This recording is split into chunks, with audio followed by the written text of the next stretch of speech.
छात्र मानक मध्य चिंताग्रस्ततार कारण और निराकरण विषय आलोचना कर। Discuss causes of depression students and how to deal with them. जो हमर डिप्रेशन बा चिंताग्रस्तता रही तार कारण कौन रोचे एवं ताको आमे किपरि निराकरण करि परिबा। तर आंसर अछि एथिरे मध्ये जो आपनकर किछि किछि पॉइंट अछि ताको मध्ये आपन देखिबे 2 मार्क पे मध्ये आसीबो। तला चिंताग्रस्तता बा डिप्रेशन आधुनिक छात्र मानक मध्ये एक साधारण समस्या पर देखा देउछि।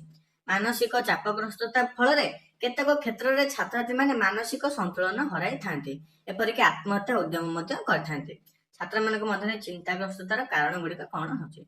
तो एठी आपन कहला जे चिंताग्रस्तता बा डिप्रेशन वर्तमान एक साधारण समस्या पर परिलक्षित होछि बा समस्त मध्य चिंताग्रस्तता परिलक्षित होछि।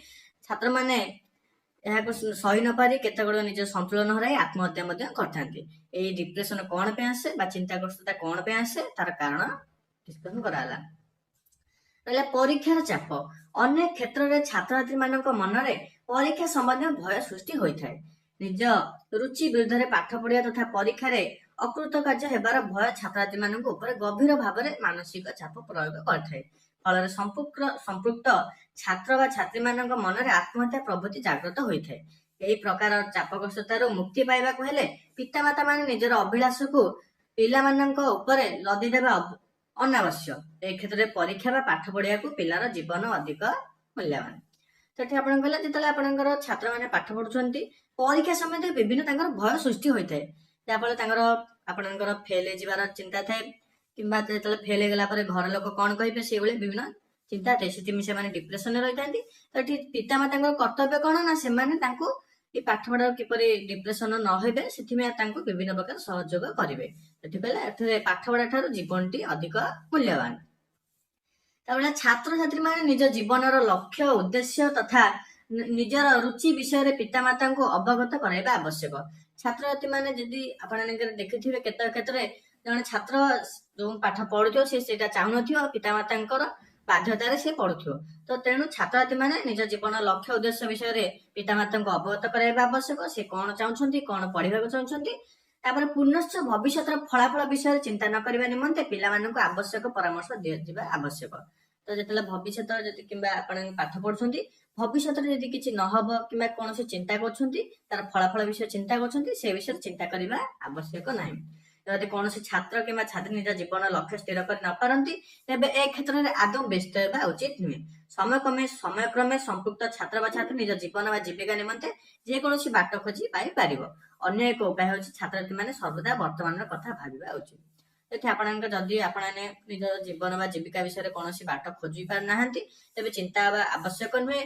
सेटा आपणको निजे ऑटोमेटिक बाट मिलि जिवो। तापर आपण निजर सर्वदा वर्तमान आपणकर कोन पढुछंती कोन चालिछि से विषय आपणाने चिंता करबा उचित। भविष्यत विषय चिंता न करिके आपणाने डिप्रेशन रे जिबा आवश्यक नाही।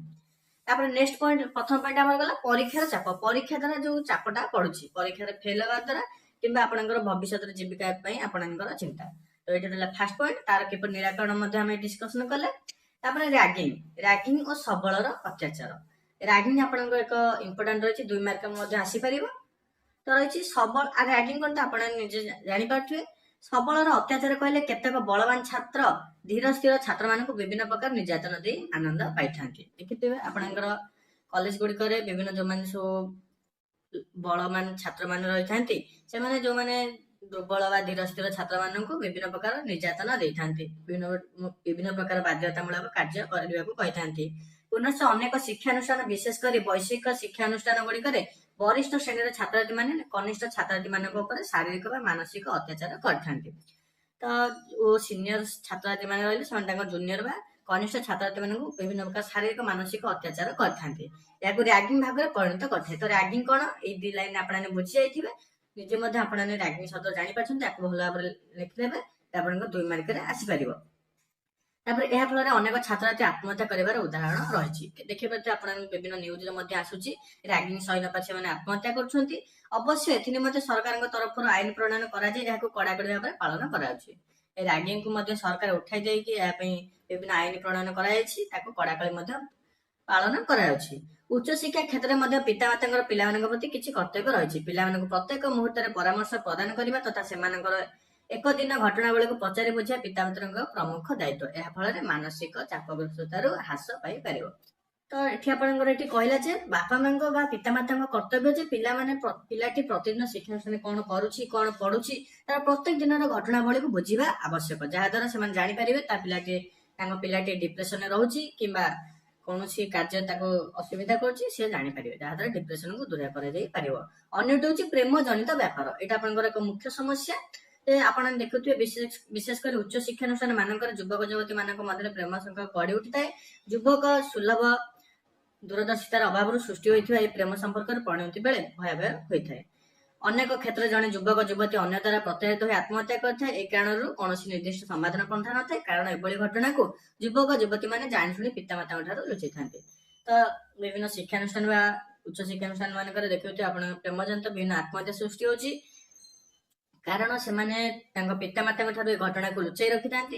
ତ ଏଥିରେ ଆପଣଙ୍କର ଯେ ପିତାମାତା ଜାଣିବା ଦରକାର ସେ ସବୁଦିନ କଣ କରୁଛି, ଯାହାଦ୍ୱାରା ଆକୁ ମଧ୍ୟ ସେମାନେ ଜାଣିପାରିବେ। ତାଙ୍କର ବିଭିନ୍ନ ସାର୍ ମାନଙ୍କ ଠାରୁ ବୁଝିବା ଦରକାର ପିତାମାତା ଯେ ତାଙ୍କ ଛାତ୍ରଟି କଣ କରୁଛି, ଛାତ୍ରଛାତ୍ରୀ କଣ କରୁଛନ୍ତି, ପ୍ରତିଦିନ ପାଠ ପଢୁଛନ୍ତି କି ନାହିଁ। ତ ତାପରେ ଛାତ୍ରମାନେ ମଧ୍ୟ ନିଜ ପିତାମାତାଙ୍କୁ ଜଣାଇବା ଆବଶ୍ୟକ। ତାପରେ ଶେଷ ପାରାଗ୍ରାଫଟି ରହିଛି, ଆଧୁନିକ ସଭ୍ୟତା ଓ ସଂସ୍କୃତି ହେଉଛି ଛାତ୍ରଛାତ୍ରୀ ମାନଙ୍କ ମାନସିକ ଚାପର ଏକ ମୁଖ୍ୟ କାରଣ। ଏଥି ନିମନ୍ତେ ବିଦ୍ୟାଳୟ ସ୍ତରର ଛାତ୍ରଛାତ୍ରୀ ମାନଙ୍କୁ ନିଜର ସଭ୍ୟତା ଓ ସଂସ୍କୃତି ସମାଜର ଉତ୍କର୍ଷତା ବିଷୟରେ ଶିକ୍ଷାଦାନ ଦିଆଯିବା ସହିତ ନୈତିକ ଶିକ୍ଷାର ମଧ୍ୟ ଆବଶ୍ୟକତା ରହିଛି। ତ ଏଠି ଆପଣ କହିଲା ଆଧୁନିକ ସଭ୍ୟତା ସଂସ୍କୃତି ମଧ୍ୟ ବେଳେ ବେଳେ ଡିପ୍ରେସନର କାରଣ ହୋଇଥାଏ। ଏଥିରେ ମଧ୍ୟ ବିଦ୍ୟାଳୟ ସ୍ତରରୁ ଛାତ୍ରଛାତ୍ରୀ ମାନଙ୍କୁ ସଭ୍ୟତା ସଂସ୍କୃତି ବିଷୟରେ, ତାର ସମାଜର ଉତ୍କର୍ଷତା ବିଷୟରେ ଶିକ୍ଷାଦାନ କରାଯିବା ଆବଶ୍ୟକ।